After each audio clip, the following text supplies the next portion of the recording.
Всем привет, друзья! Сегодня приготовим обалденнейшую вкусняшку, которой вам будет мало, я вас уверяю. Готовлю уже несколько дней подряд, но когда подаю на стол, сметают быстро и всегда просят добавку. Итак, в чашу для блендера или же в любую посуду, в которой вам будет удобно взбивать, отправляем 4 столовые ложки сметаны жирностью не менее 20%. Сразу же к сметане нужно добавить 2-3 столовые ложки сахара, но сколько вам добавить сахара, это должно зависеть от вашего вкуса. Я добавил 2,5 ложки. Далее берем блендер с насадкой венчик. Если у вас нету блендера, можно взбить все миксером.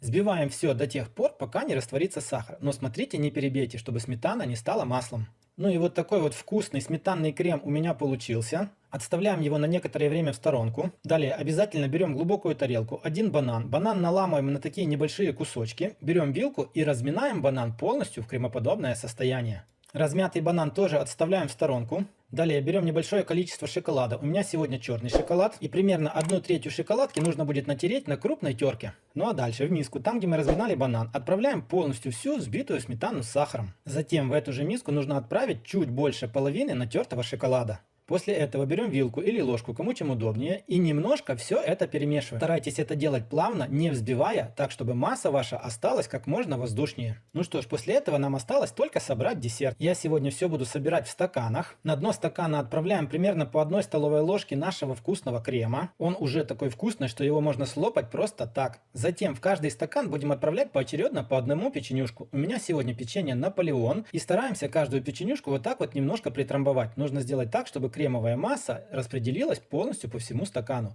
Затем на каждую печенюшку наверх отправляем примерно по большей половины ложки вот этого крема. И эту процедуру повторяем до тех пор, пока полностью не заполните весь стакан. Когда уложите последнюю печенюшку, ее нужно будет накрыть кремом и вот так вот все аккуратно разровнять. Нужно сделать так, чтобы полностью все печенье было покрыто кремом. Если печенье не покроете кремом, оно у вас вверху будет очень твердым. Затем берем остатки натертого шоколада и верхушку вот этого крема хорошо обильно засыпаем шоколадом. После этого отправляем стаканы в холодильник минимум на 2 часа. За это время ваш десерт очень хорошо приготовится, а печенье будет очень-очень мягким. Итак, друзья, десерты простояли в холодильнике примерно 2,5 часа. Вот такие вот они получились. Я скажу вам, что получилось все просто шикарно. Получилось такое ощущение, что эти десерты будете готовить не вы, а как будто бы вам их доставят из дорогого 5-звездочного Мишлен ресторана.